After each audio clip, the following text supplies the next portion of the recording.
attitudes from some Israelis as well from some Europeans.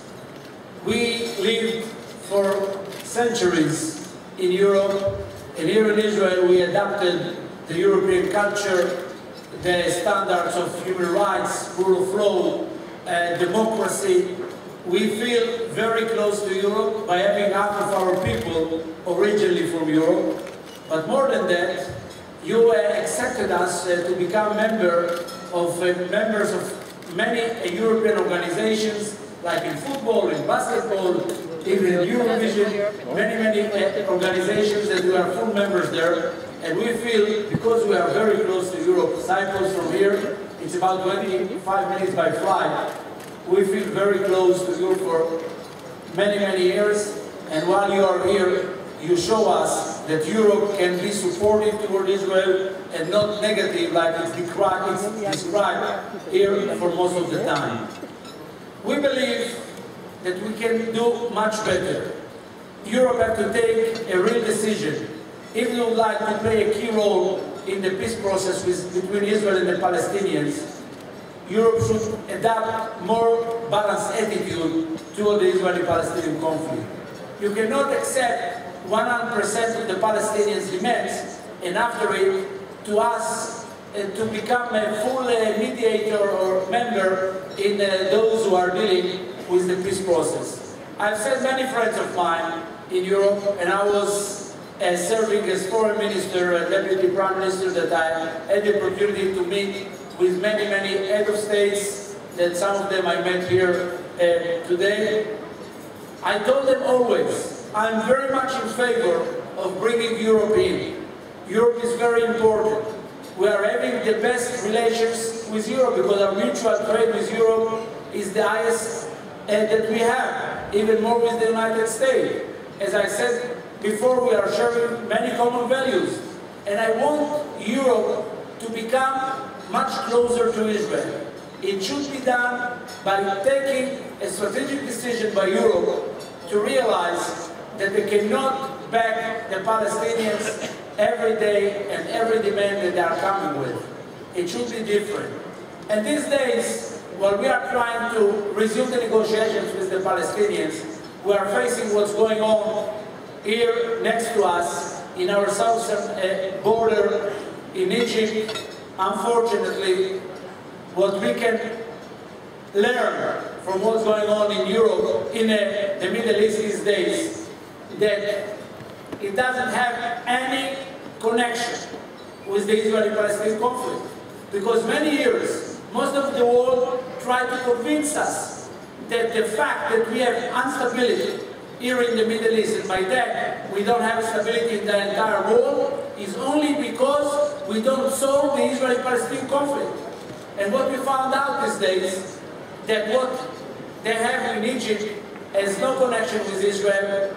What's going on there in Tunisia, in Lebanon, in Yemen, in Algeria, in many other Arab countries doesn't have any connection with the Israeli-Palestinian conflict. It's only internal problems that are coming out, and that's the reason there is very complicated situation that those countries are facing. But one more thing that is not less important. All the Arab countries are looking toward Europe, toward the United States, toward the West, and they are asking themselves if they can continue to rely on the support of the West while they are so close to the West and they are so close to Europe and to the United States. I would like to tell you that most of those Arab countries that are members of the camp that we call the moderate camp of the Arab countries felt that they have to take some move in order to become much closer to Israel, that someone, maybe in Europe or in the United States, will take it under their consideration when they will have to think about helping those Arab countries. But what they found out these days, that maybe it's better for them to stick to the extremism, to keep the support of their own people, because finally they will not get the support of the West. Look what's going on in Iran. Look what's going on in Syria.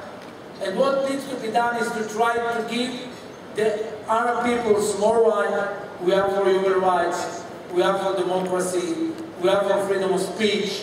We are for freedom of press. All of that is very, very important.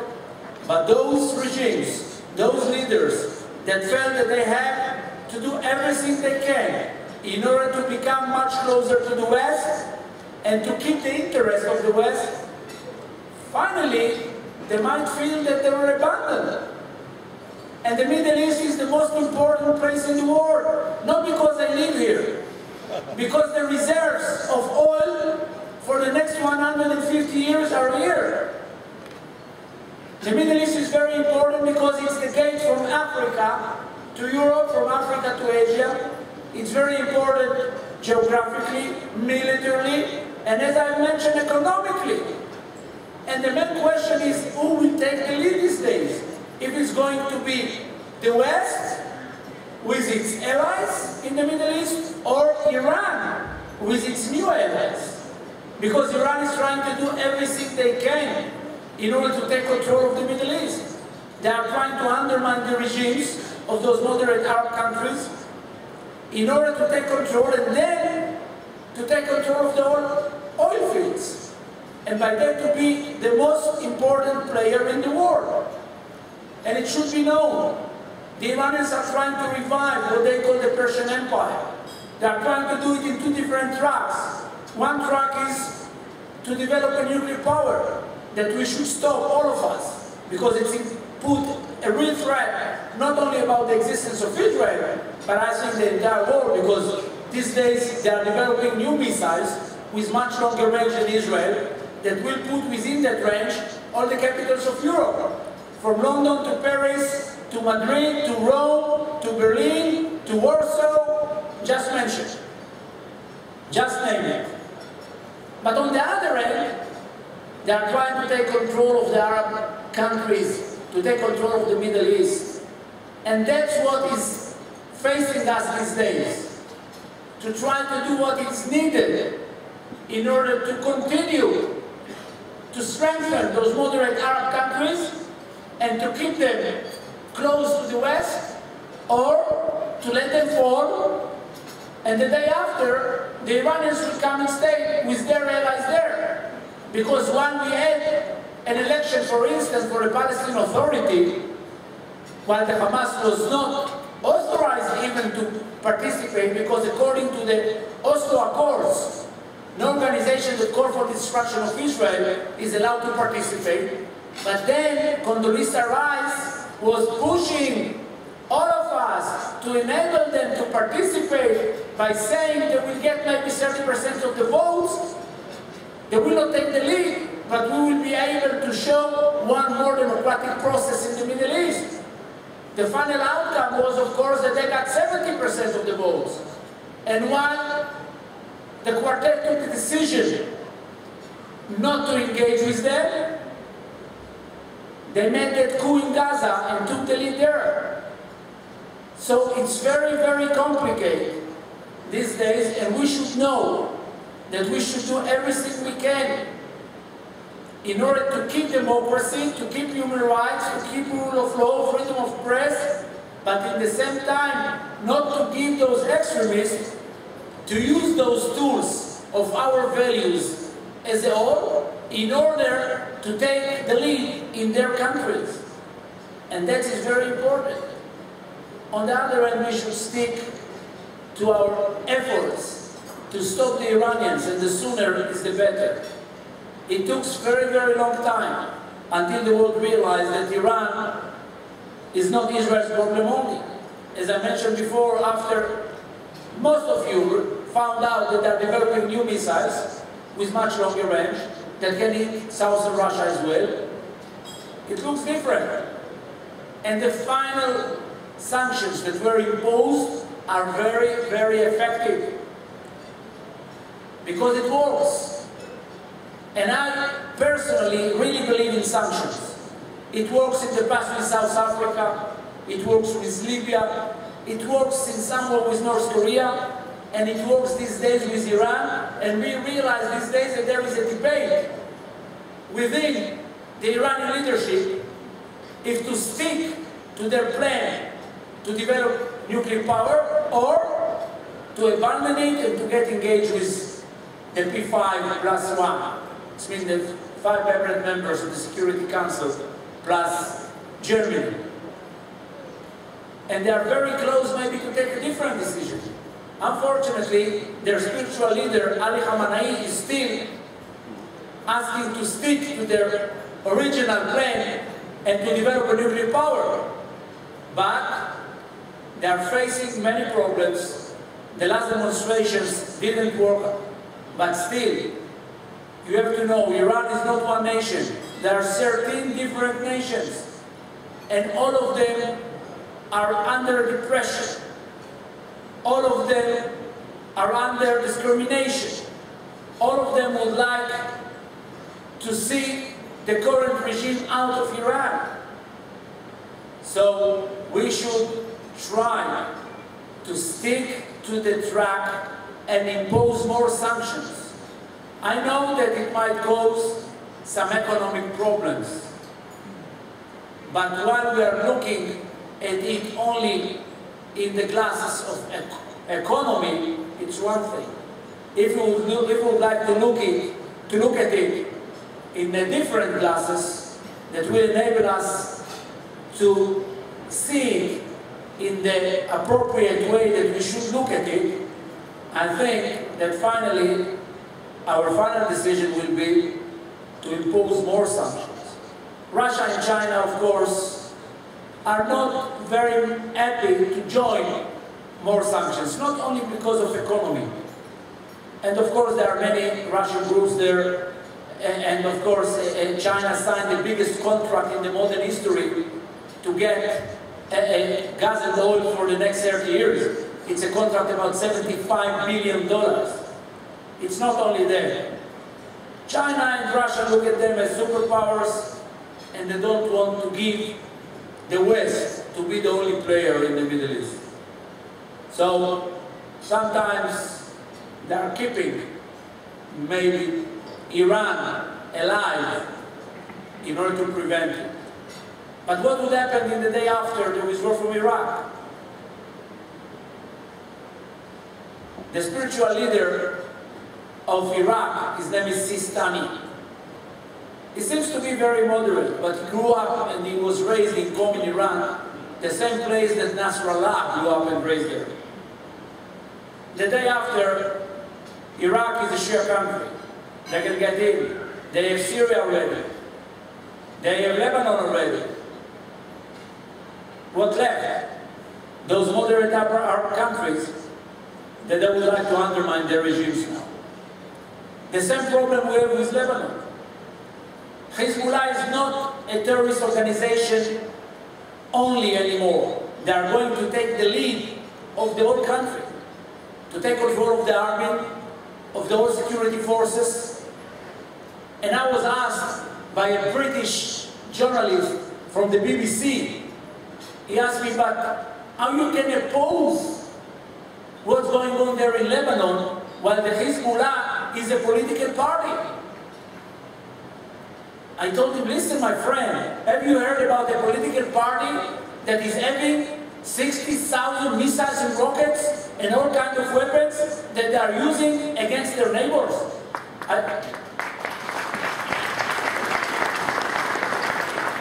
I didn't hear that the Labour or the Conservative or the Liberals in Britain are having warehouses with missiles and rockets that are firing toward France or I don't know toward where.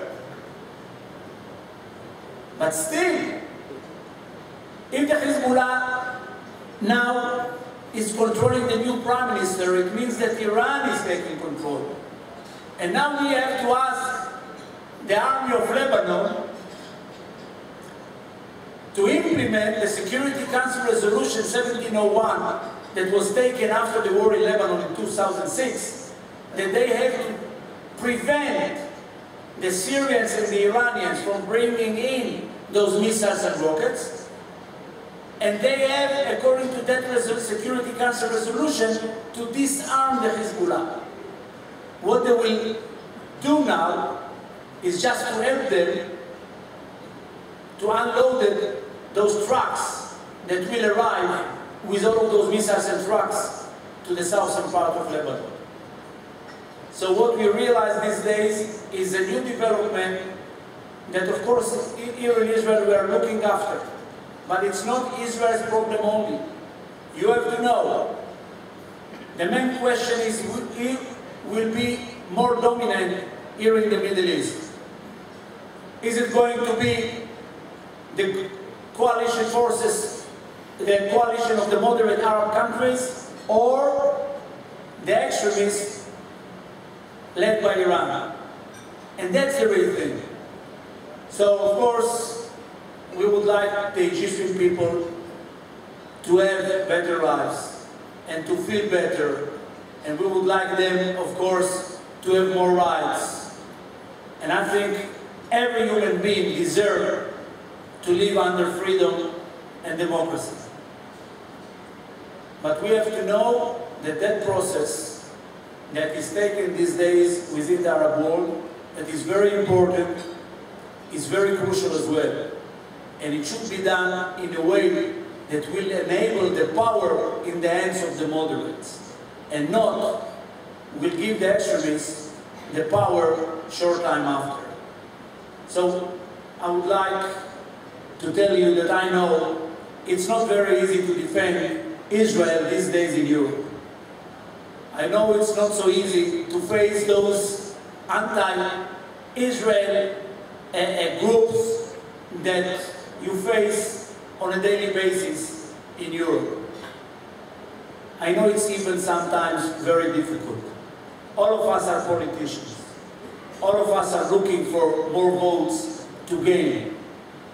And sometimes, even if you come with your own beliefs, sometimes there is a contradiction between your beliefs and some groups that are asking you maybe to join them. So we don't take it for granted.